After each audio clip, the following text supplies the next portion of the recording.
Assalamualaikum warahmatullahi wabarakatuh.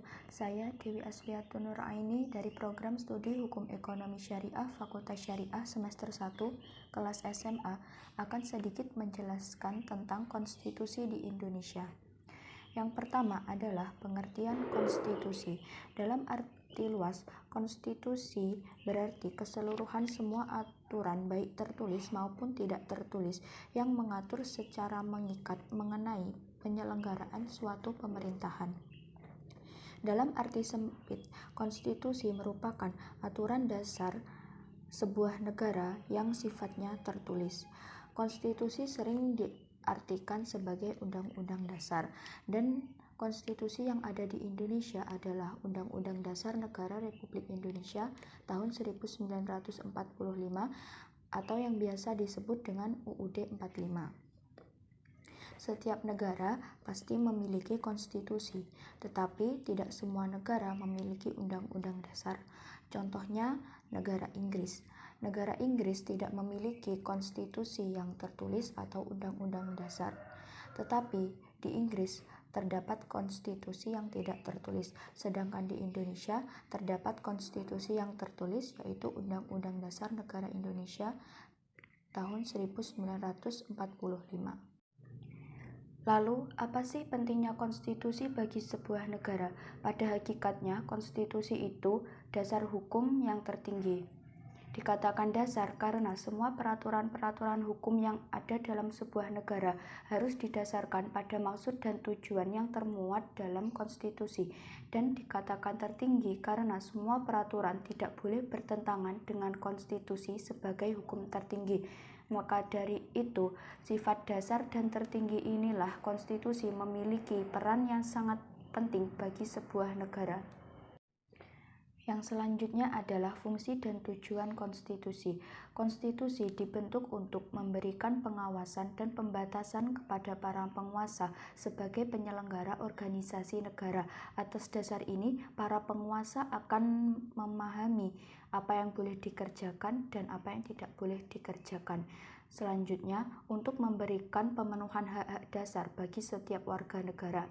Konstitusi juga berfungsi sebagai identitas nasional dan hukum tertinggi. Yang selanjutnya adalah perkembangan konstitusi di Indonesia.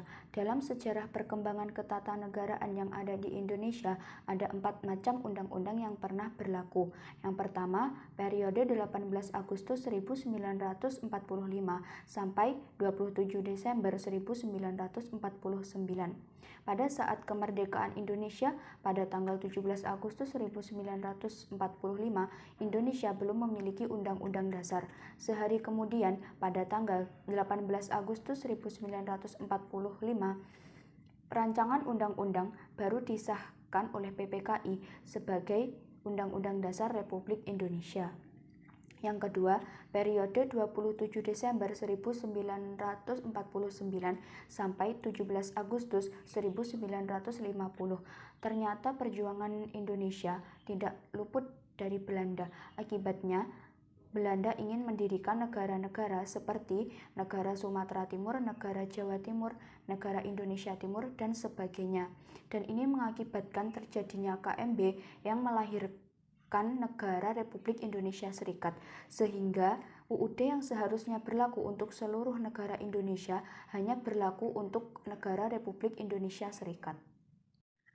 Yang ketiga, periode 17 Agustus 1950 sampai 5 Juli 1959. Undang-Undang Dasar Republik Indonesia Serikat hanyalah perubahan sementara, karena sejak tanggal 17 Agustus 1945 Indonesia telah menghendaki sifat kesatuan. Oleh karena itu, Republik Indonesia Serikat tidak bertahan lama karena terjadinya penggabungan dengan Republik Indonesia. Akhirnya, pemerintah sepakat untuk mendirikan kembali Negara Kesatuan Republik Indonesia, dan berlakulah Undang-Undang Dasar baru itu pada tanggal 17 Agustus 1950. Yang keempat, periode 5 Juli 1959 sampai sekarang.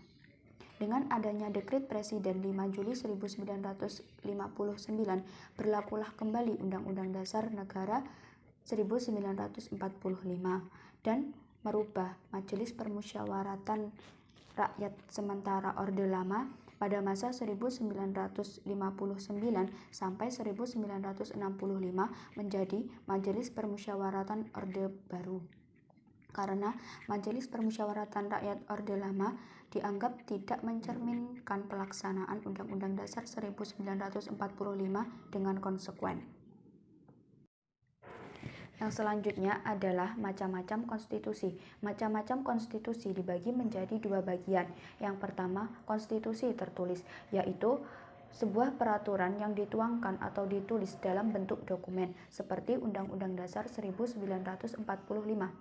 Yang kedua, konstitusi tidak tertulis, yaitu sebuah peraturan yang tidak dituangkan atau yang tidak diterangkan dalam bentuk dokumen, seperti musyawarah untuk mufakat, voting, pidato, dan sebagainya. Yang selanjutnya adalah kedudukan konstitusi. Kedudukan konstitusi adalah konstitusi sebagai hukum negara dan konstitusi sebagai hukum tertinggi. Hanya itu yang dapat saya sampaikan.